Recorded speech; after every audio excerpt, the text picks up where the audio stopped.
Time for us to head to the voicemail of Truth and Reason. Hey, Dave, Frank from Cleveland. You answered one of my calls about utilizing the talent. Mr. Giggles over there, Quincy Carrier. Oh, Donovan Peoples-Jones almost got the 1,000 yards. I ain't talking about the receivers. I'm talking about the running backs. Stefanski needs to go back and look at Biner and Mack. But you got the same two guys there, basically. So I haven't seen them utilize that talent in the backfield. So thanks for taking my call. Tell Quincy I love him, but I disagree with him. All right, later, Dave. As always, appreciate all the voicemails. Yeah, you know, for whatever reason, they don't want to use them in tandem. The NFL has kind of evolved away from what it was back in the 80s with Biner and Mack.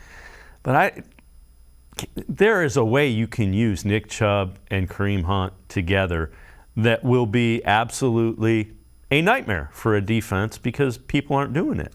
I mean, if you were going to say strictly because it's a different game, the Ravens' offense is completely different, and they've been pretty effective.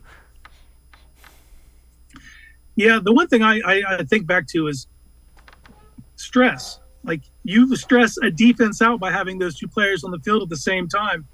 And for whatever reason, they would do it in short little spurts, and then they go games without doing it. And I right now can't tell you the last time I've seen those two on the field at the same time.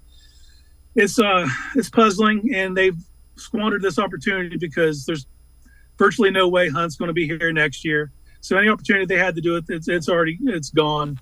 And there's no point in getting into it right now, these last 4 games, to get something going and get some juice with it when it's not going to be there in the future. So these last 4 games are all about building now. And their opportunity to build that kind of dynamic with both those on the field, I think that's come and gone.